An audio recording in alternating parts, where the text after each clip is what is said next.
Hello everybody, Venom here, and welcome back to part 2 of the Halo 3 ODST marketing and stuff videos reaction.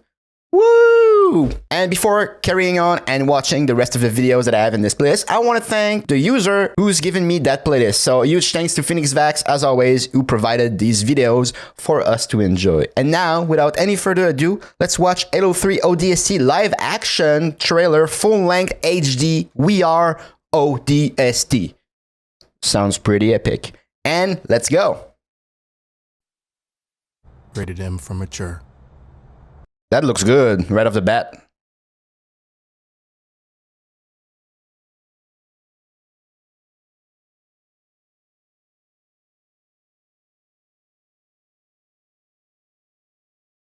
Who was that?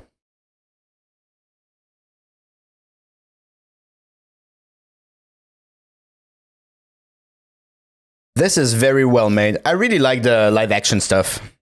It's so interesting to see how they actually make a video game world in real life, you know? Must be really challenging.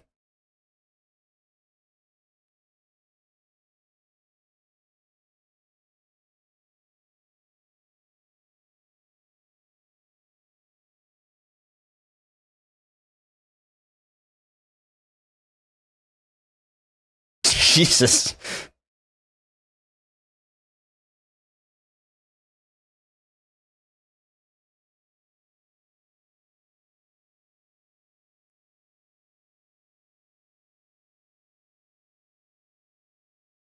What a life. God damn, man. What the fuck you want, Windows? Get the fuck out of my face, man.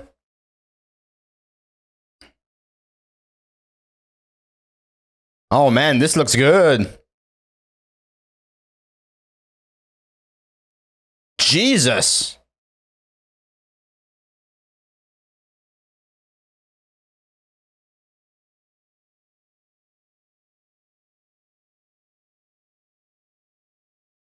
What the fuck was that? Oh, a brute. Same sound effects as in the game too. Nice attention to detail there.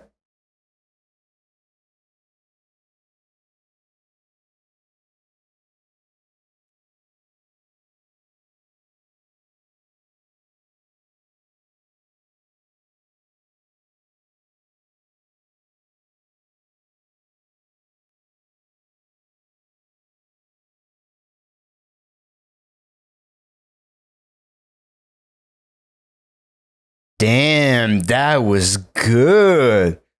Holy shit, man. I got goosebumps. Holy fuck. That was amazing. Whew. That was a spicy one, guys. All right, next we got the ViDoc Terra Incognita. All right, I'm down.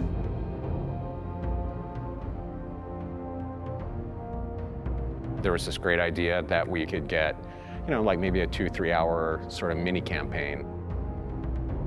Interesting. Well, that was the original plan. Not quite what happened, but since we pretty much ended up making a full game. The game Interesting. gets more and more ambitious, and then next thing you know, it's not like anything you've worked on before.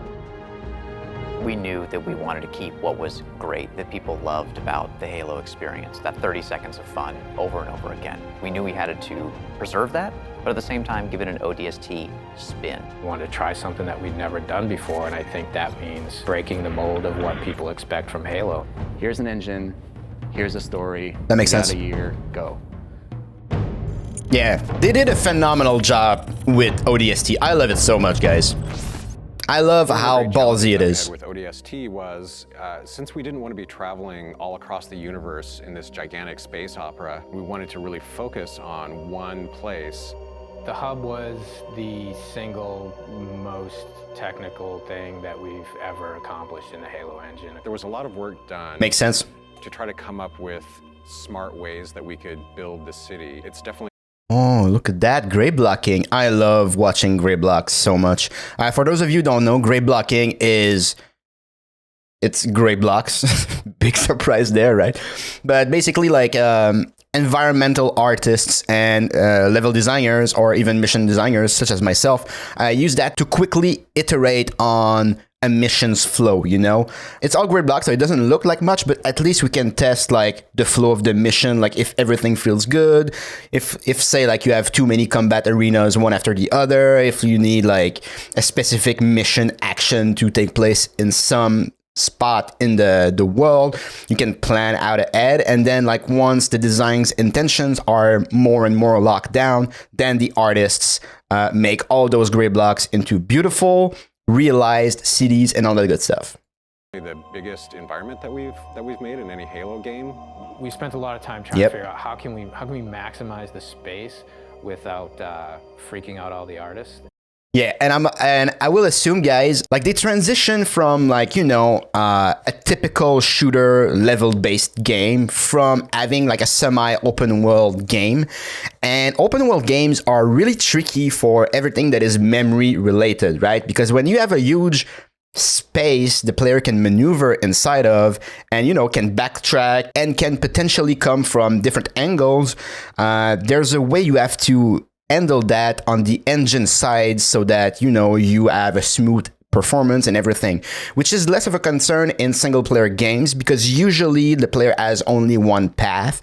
So you can pretty much like, you know at any time where the player is and what his mission blocks are. So you can probably unload some stuff that you won't be able to access anymore. A good example, right? Anytime a game makes you do a drop down, you know, like a ledge that you can drop from, but then you cannot go back up. Usually you will unload almost everything that is behind you because the player cannot access it now. So that will free up a lot of memory for the other parts of the level that the player will now interact through, you know? And with semi-open world games or open world games, you don't have that luxury of knowing exactly where the player is at all times. So performance and, you know, like how many models, how many AI you can have in a space. Like if it's semi-open world, can the player just run everywhere and activate a lot of pockets of enemies, and then there's 50 AIs, you know, activated at the same time in the game world, which completely, you know, make the game crash or chug performance-wise. There's a lot of technical stuff in the structures of semi-open world and open world games versus like more linear ones that is not an easy feat to accomplish.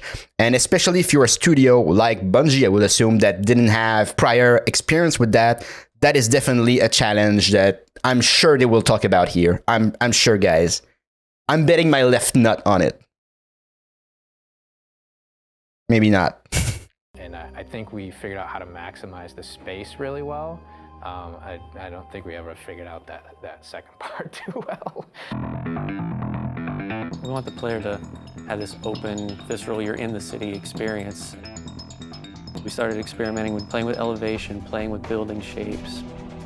Nice. It's a city that you actually completely walk through.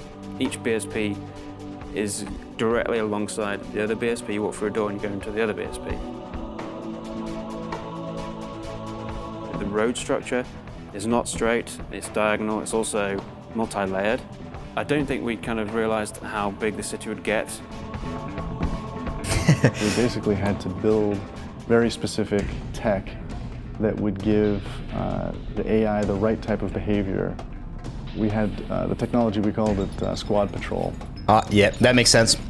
No matter Yeah, where that's you interesting, were right? Inside the hub, there would always be a certain amount of noise, a certain amount of enemy presence there that we could ratchet up and ratchet down depending on what we needed it to do. Yeah. We need to have this dark, moody city without making it unplayable. I wanted to get a feeling of rain at night in a abandoned city. I would still like to score the emotions and mood that we want the player to feel when they're playing the game. We want people to explore the city. We want people to find this, you know, this kind of hidden little sub-story. What if the phones rang? Yeah, that's genius, man. That seriously, guys, like I love open world games a lot. They're my favorite, right? Because I love as a player being dropped into an environment and having to figure out stuff for myself, right? Obviously, like with the amount of experience that I have in both designing games and playing them, since I'm like young enough to actually be able to hold a controller, I have a lot of experiences with games. So I like giving myself the challenge of figuring out what to do in a game world. So that's why I think I tend to like open world games a lot. And what they did there in ODST, guiding the players using diegetical methods like the lights in the city, the phone ringing, and all that good stuff, it reminds me a bit of the Wind in Ghost of Tsushima. And those kind of like diegetical things you add in open world games make all the difference. And to be honest, the way they guide players towards the audio logs, I thought it was really genius. And it's definitely something I will remember if I ever need to design an open world feature. You know, that's some good piece of design right there. Excellent design even. And it's even more surprising because it comes from a company that did not have prior experience with the open world genre before, you know? But that's interesting because like studios who aren't like used to making a certain genre of games can come out of the gate with really surprising mechanics. A good example of that is Nintendo with Breath of the Wild. Breath of the Wild is one of the best open world games I've ever played in my life. And I think it's Nintendo's first. And Breath of the Wild just blew my mind. Anyway, I'm talking too much here, but yeah, solid piece of design right there, boys. You're alone, you're in the city, you're trying to unravel a mystery. That's the feeling you have every time you're the rookie. What's fun about being an ODST? How's he different than the Master Chief? What kind of problems does he face versus the Chief? If they're not the walking tank, they really have to pick up weapons that they're going to use. They did a good job with that. That we added. The silenced submachine gun and the silenced pistol are absolutely the best tools for the job. Something the ODSTs have that Spartans actually don't. Silenced weapons at night, they feel cool, they look awesome. They're really sweet to use. Definitely. In real life, silenced weapons don't have a whole lot of sound. So we had to kind of Hollywood them up a little bit, kind of make it so that they sounded like they were silenced and supposed to be silenced, but yet still powerful and fun to fight with. Yeah, game feel. In a lot of ways, it feels like Halo 1 because it's back to single wielding. Dual wielding. Paul doesn't like dual wielding, so we cut it. Wow, okay.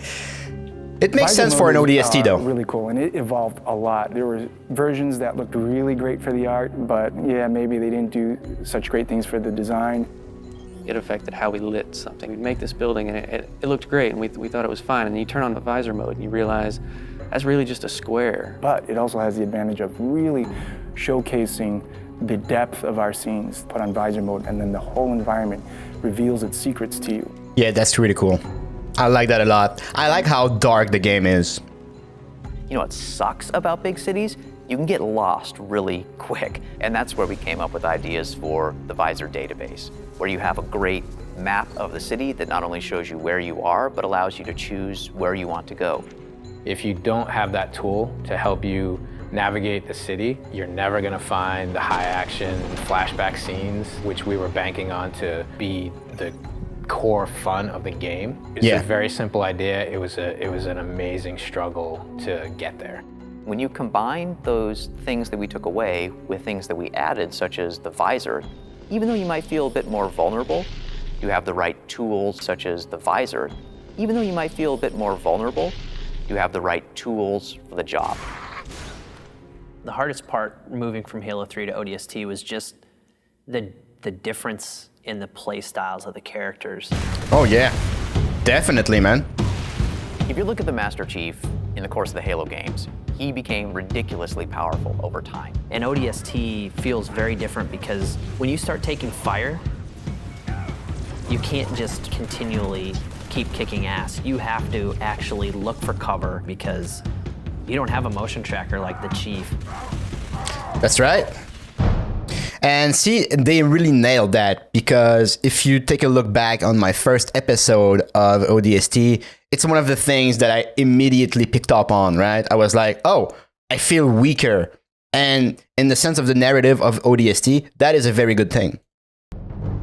Bringing back the health was something that was born out of a discussion about how can we add long-term level of tension to the game.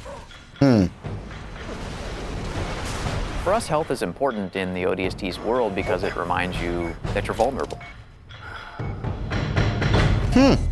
Yeah. We want to experience the story through the eyes of many different characters. We wanted to bring back the guys from Firefly again, Nathan Fillion, Adam Baldwin, and Alan Tudyk, trying to find the perfect film noir blonde. We thought about Tricia Helfer. Orders are orders. Come on, Veronica. What could be more important than that carrier? Oh, it's Nathan My Fillion. orders. And Buck, call me Captain. Makes sense. I'll pass on that dance, but you can show me where to sit. You even look like We him. wanted to have their own mystery. It was the story of one guy, one object, one high action moment. Yeah. For us, the clue objects were the key. Yeah, that's another thing that's great there. To get above this crap, link with the B-net. One of our drones must have seen where they hit. When you find a clue, you're actually going back in time and playing in the boots from another ODST's perspective. Good hunting, boys. That is really cool. You've got 5 main characters. Banshees! Each of the characters have things to say from first person. Not only ground you in the character, but also give you some really useful tactical information about the battlefield. It's coming to drop in behind us. They must know this is our rally point. Where the heck did these buggers come from? Underground tunnels are filled with the damn thing. We got ammo and weapons on the high ground. Move it, move it. Without spending a lot of effort personalizing each of those characters, then it wouldn't mean as much when you stepped into their boots. We need some help. Look out!